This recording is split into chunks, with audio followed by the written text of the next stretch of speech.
Good morning, Rafal. We're happy to have a finance guy. I was just talking to someone last night who said when he first, someone's a Rebbe, he's been learning for, in Kail for 30 years. He told me he asked his Rebbe when he was starting Aizehu Neshech to give him a chavrusa who was in finance because he'd be able to grasp the concepts quickly. Forward contracts and time value of money, all that kind of stuff.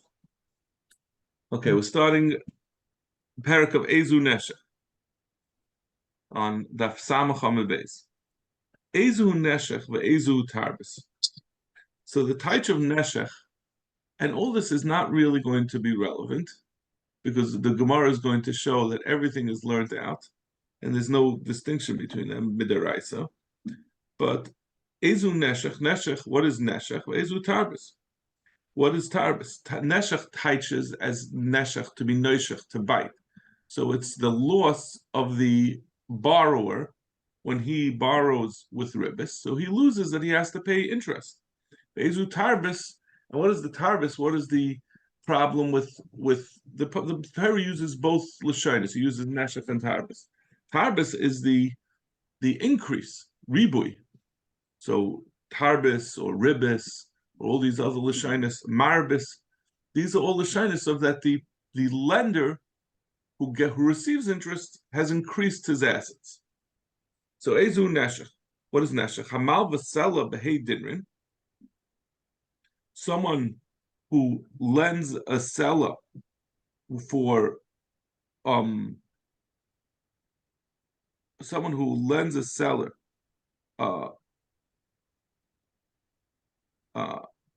which is really 4 dinrin, and he lends it and he says he's going to get back 5 dinrin. So that's neshech, that the person who's paying it is paying an extra dinner.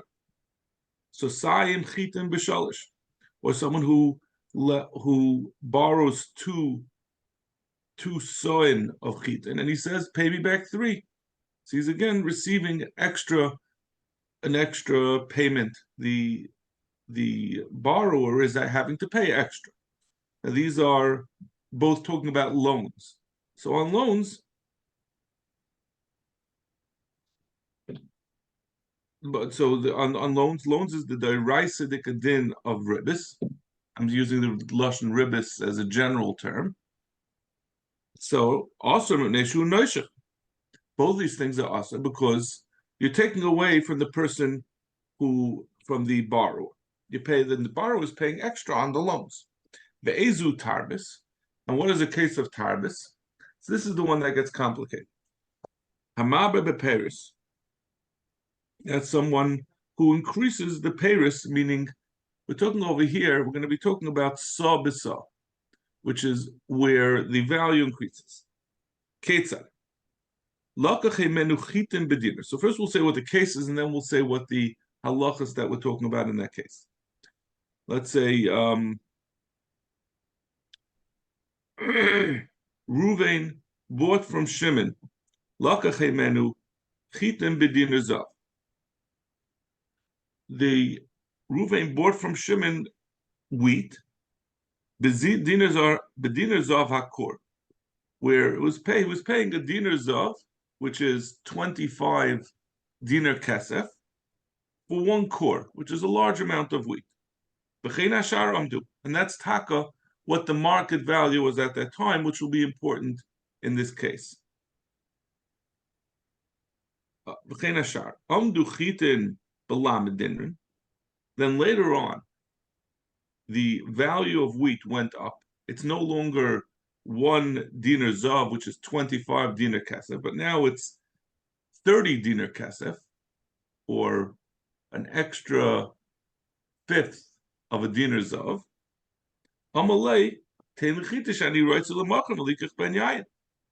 And the person who had purchased, Reuven was the one who bought I think that's the way I said it. Reuven bought this wheat from Shimon for 25, and he said for 25 dinrei kesef. He said, I would like that wheat that is now worth 30 because I want to go buy wine. Amalei. The wheat that I owe you, that you were previously paid for, is now worth 30. And he's saying, I'm going to give it to you with wine. You have a taina on me to pay you 30 dinrei kesef of wine. The yain ain't like, but he doesn't have wine. So he says, now I owe you the wine. So if you see the bach ends in the word aser. This is aser. This is marba beperis. So let's break down what happened over here. Right, so there were essentially two separate transactions. The first transaction was that Ruvain purchased from Shimon a saw. So this is really a case of a forward contract, which is aser etzem aser al ribis. One cannot say, I'm giving you money now for something in the future, and this is midrabanan, because in the future the value might go up, which is exactly what happened in this case, that the price of wheat went up, and if he's going to give him wheat later for the amount of money that he gave now, this is ribis. Now, However, in that case, the buyer is the one who actually gets the added value for free. Right. Yeah. Right. The buyer is the one who's receiving ribis. He's getting something that he didn't pay for. He's getting extra, and it's essentially, if you look at it another way, he's getting that money for giving the other person the money to hold on to for this amount of time. The buyer becomes the lender essentially here. Right. Right. Got it. Right. However, this is all incorrect in this case because the Mishnah inserted that the shar was the market price at the time of the sale was 25, and there was a robust market for wheat, and there was a clear value. In that case, it's not considered to be ribis, because, as Rafal can explain to you, if you're buying something now, if you're paying the current price, you don't know whether the price is going to go up later or go down later. So you paid for it now. The fact that you're delaying to get the wheat, you're not getting anything really in exchange for that, because if the price will go down, then you will have received nothing. So what you're really just doing is you're making a forward contract. You're paying with the current price, which is the valid price, or something later. It's nothing really to do with lending money. It just so happens that sometimes like we said, the buyer will have ended up getting a bonus, but he paid the fair market value now. So that would not be ribis. So what really is the ribis is the second implicit contract that took place in this Mishnah, which is when the time came to pay the wheat, and Shimon said, I don't have wheat and I don't have wine, but I'm going to give you now for the future. I'm promising to give you 30 silver dinrin worth of wheat. So what is he doing essentially? Over here, there's no market value, we're assuming, for wine. We're not saying that there was Omer Ashar. So he's saying, I'm giving you 30 now of wine, but I'm going to pay you the wine at some point in the future. If there's no market value and you're saying I'm going to pay you later, then on that we don't have a way out of the implicit interest that is included in case the value of wine goes up in the future. And that's the Raisa? I'm sorry? This is the Rabbanon. This is the Rabbanon. Rabbanon. Because this is not a loan. This is just value that's being added through a sale. The rice is only on a loan. Something like the first two cases of Mishnah, Hamal v'Sela b'Heidirin and Zosayim b'Chitim b'Sholish. Those are both loans. Those are the deraisa. But this derech mekach umemker is I don't believe is deraisa.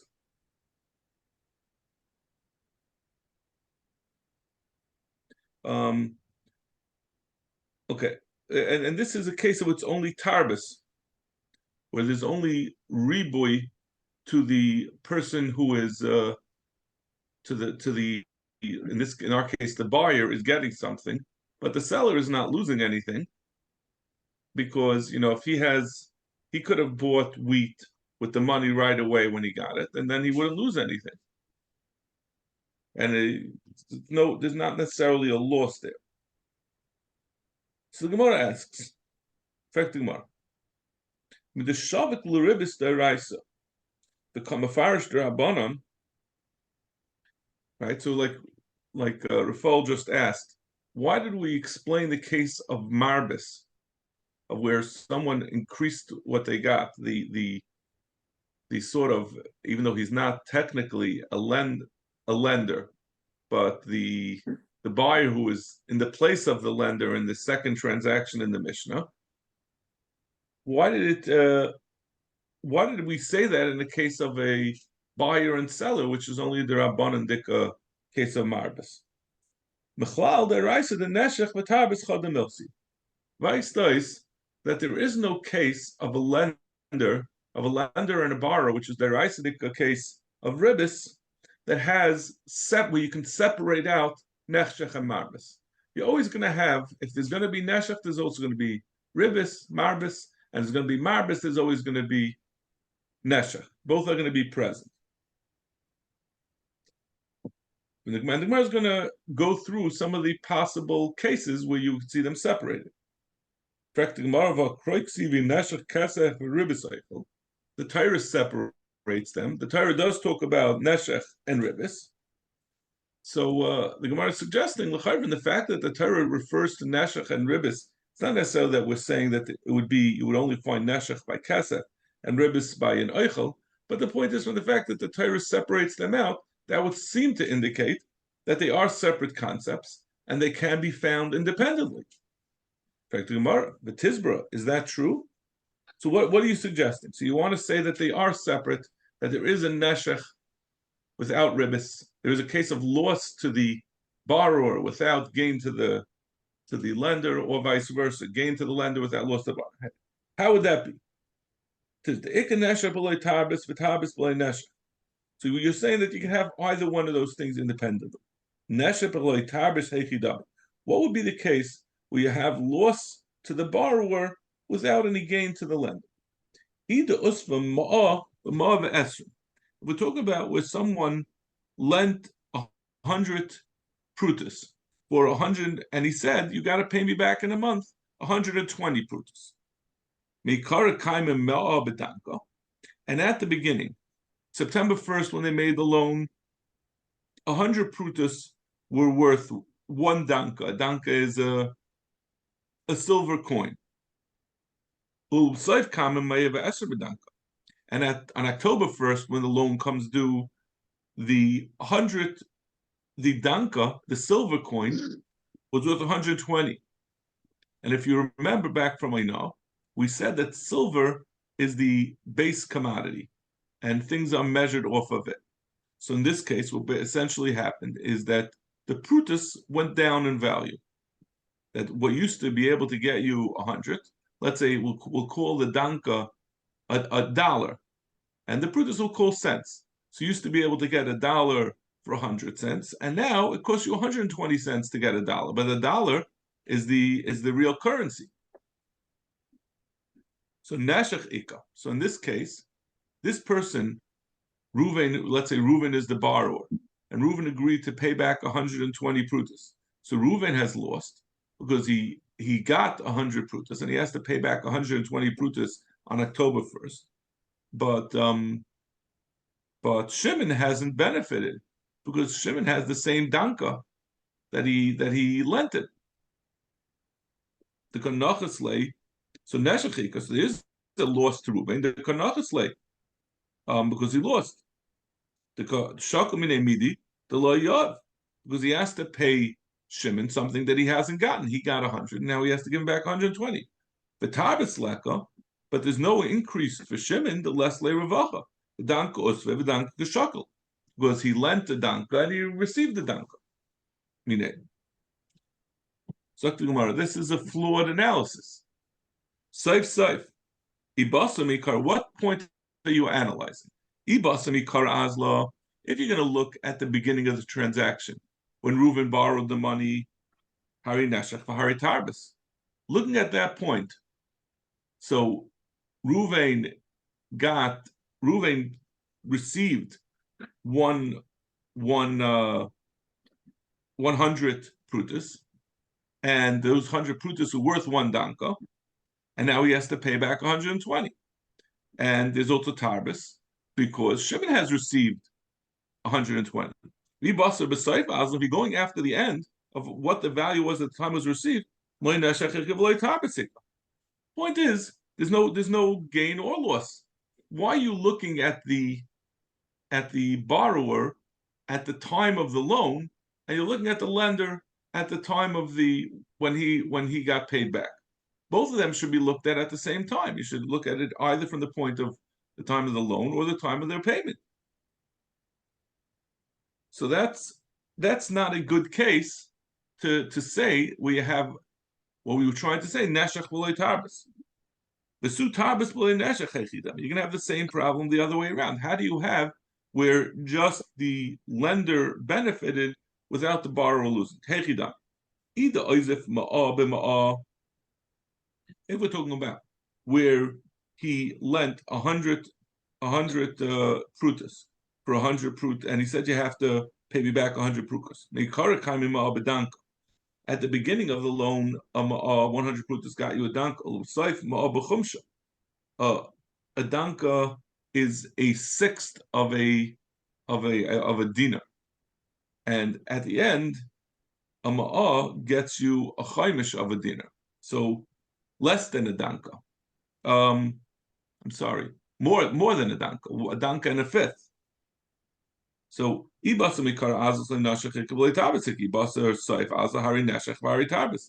the same thing. Just now, the neshech and the ribbis is going to be by focusing on the end instead of rather in the beginning. But in any case, from both, we're not able to really find a case where you could have neshech without ribbis or ribbis without neshech, without sort of bifurcating the times at which you look at the benefit to the lender and the borrower. So it comes out that we really can't find a case where you have neshech without ribbis, or vice versa. Ela Amarava,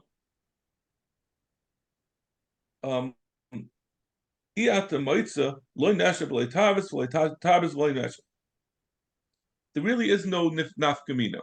Every case midaraisa where you have a loss to the borrower, there's also going to be a gain to the lender, and it's all one thing.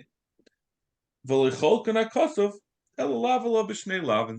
Torah talked about neshech and ribbis just to be mechayev to lav. Now, like we said, the second case of the Mishnah talks about midarabanan, which is not a case of a loan, but a case of an implicit loan in a sale, which is a derabanan. Then you can have, like we said in the Mishnah, you can have a case where one person gains without the other person losing.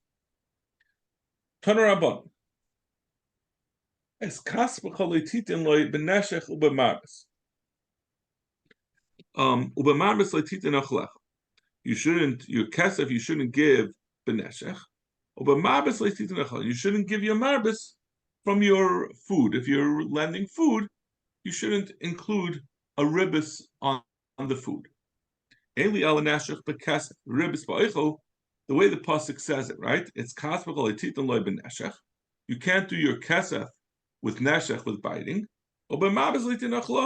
Maybe the Torah seems to be mechalik, saying that maybe we said there's 2 lavin, but maybe the 2 lavin are divided up.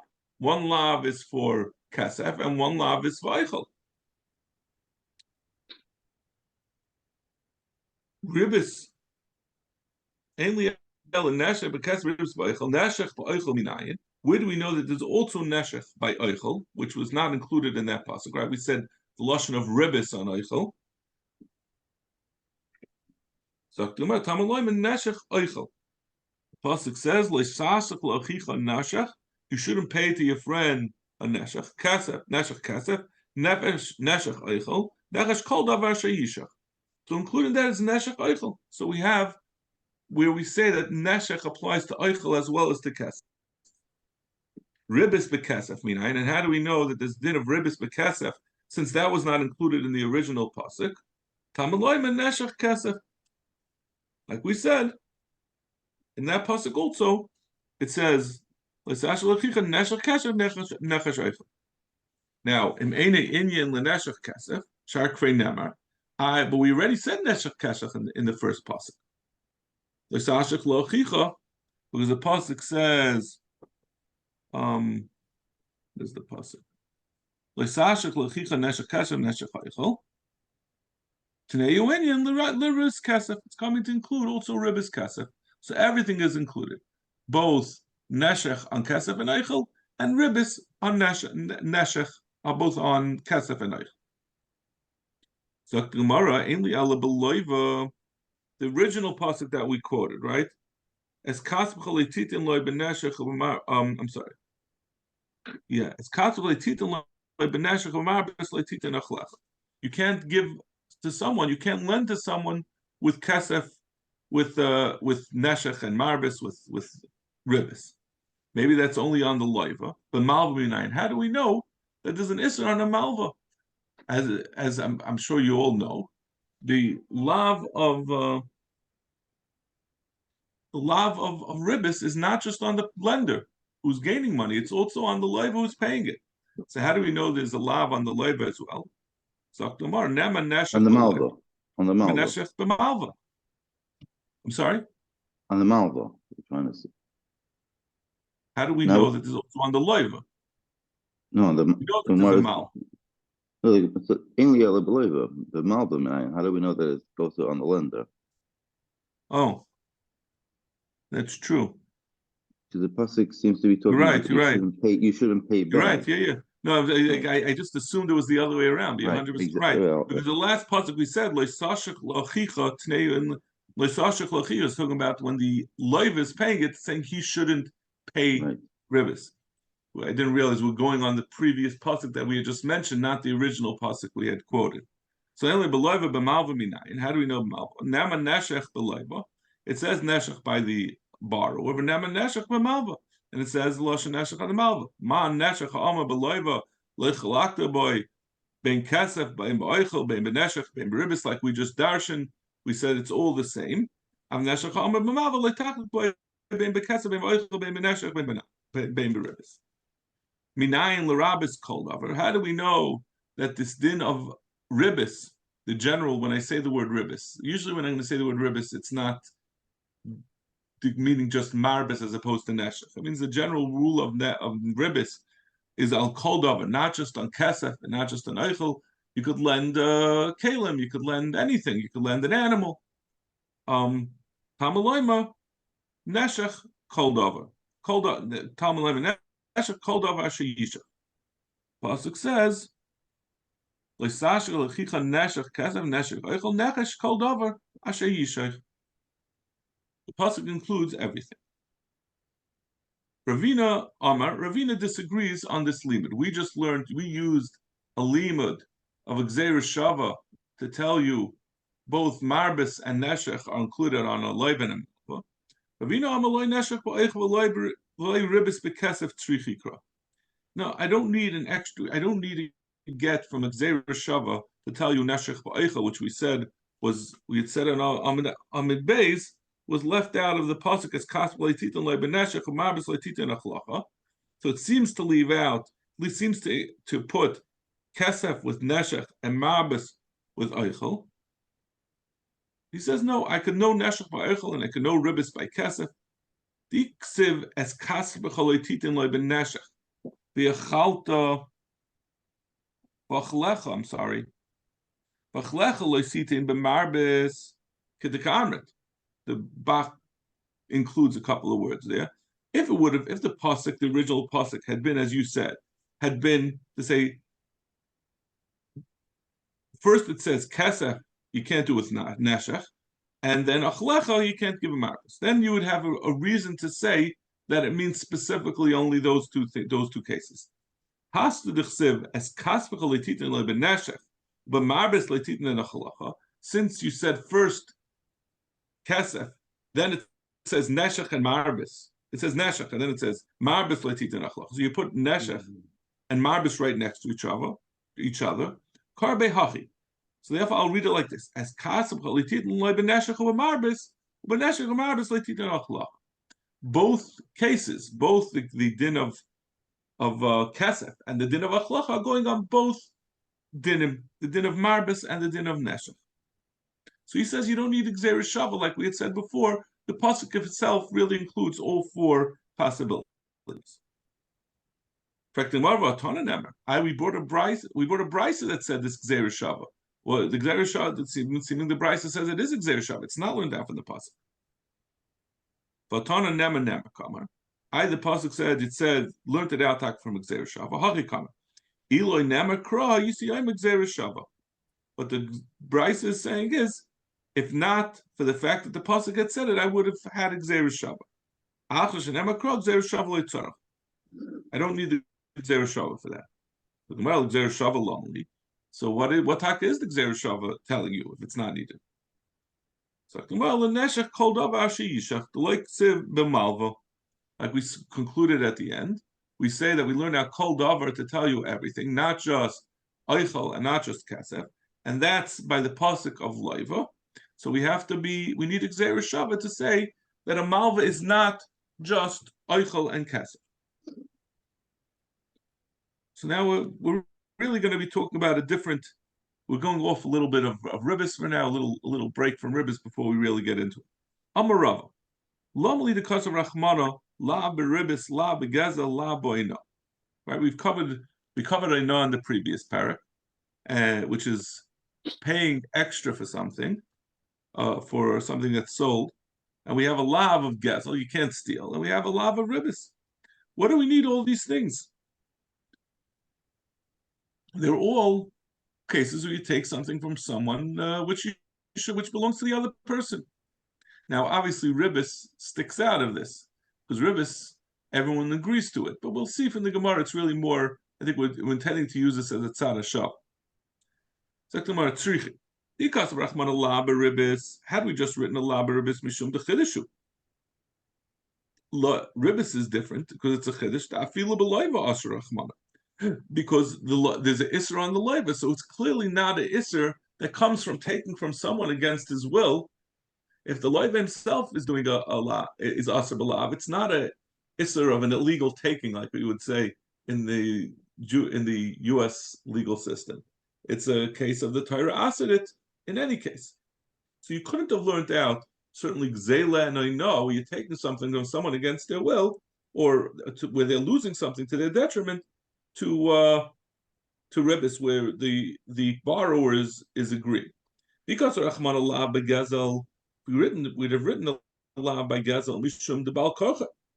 Gazel, obviously, the person has no choice, as opposed to both oino and ribbis, where the person who is the victim, the putative victim, is agreeing to it. Avallah oino emaloi. I would say oino, which is not the person is not balkarcha. The person is agreeing to buy the thing at the price. Because of Rachmana la ba'ino, we would have said a la ba'ino mishum de yada de machal. The oino maybe the reason why it's aser is because the person is not even aware that he's being cheated. He thinks that this is the market price. So you can't learn out by saying any one of these three. Let's learn out one from the other two. Hi, Tesi. So which one should we learn out?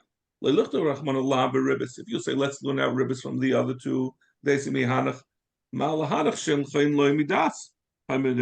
ribbis may be daita. Both a oina, the person is not agreeing to it because he doesn't know that there's oina. And by a gazel, certainly he's not agreeing to be stolen. But ribbis, where the person is doing it with his eyes open, so Zok Gemara, so let's say we'll learn out enough from the other two. That, like the way Rashi explains it, that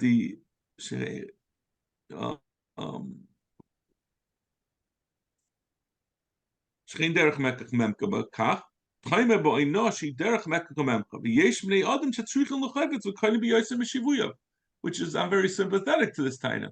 While the person might not be aware that this is above the market price, but even if it is above the market price, there are times when people will be willing to pay above the market price. And this The is Gemara the way had the cases. market The Gemara works. had cases where no, it doesn't apply for that reason. Right, if the person knows that it's above the market price. So since this is a common thing, it's not necessarily that the person's being cheated, even though he doesn't know about it. But maybe if he knew about it, he'd agree anyway. So let's say don't write a law by gezel. The taste me hanach and learn out gezel from the other two. The my parach. What are you going to say about ribbis? That it's a chiddush, like we said, it's a chiddush because it even applies to the leiva. There's no lav on enough for the person paying ainot. And what's the problem with ainot? That the person is not aware that what the market price is. But if he was aware, like we said, it wouldn't be ainot. Ribbis techir.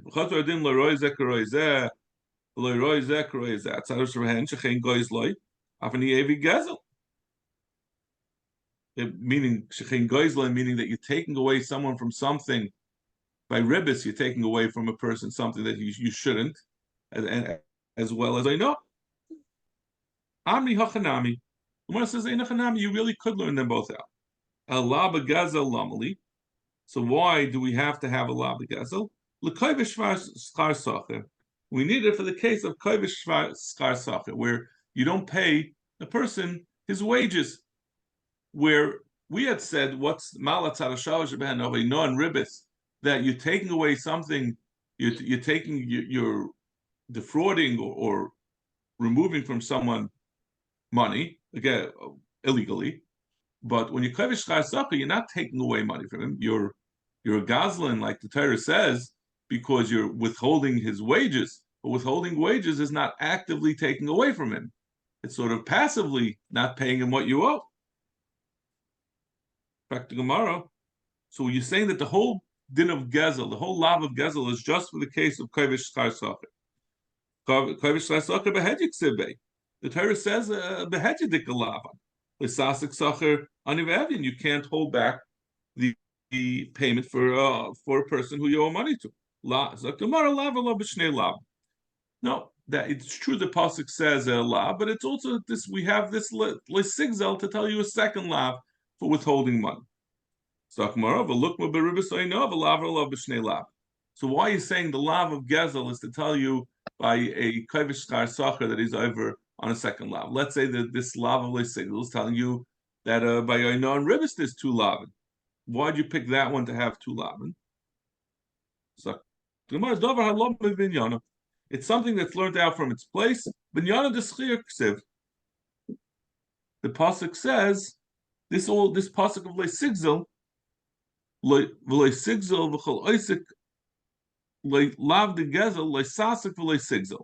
pasuk of lesigzel is right after leisasik. So therefore, since we're talking about being isik, about withholding money, so the lav of gzeil that we say after that is most likely a second lav for the adjoining lav of leisasik, rather than applying it to something like oino and ribbis, which are stated in other places. Okay, what time is it? 9:07. Okay, we'll stop over here, and hope to see you again all tomorrow. So I wanted to know. I would like to do 6:15. I know, Rafal, that's difficult for you.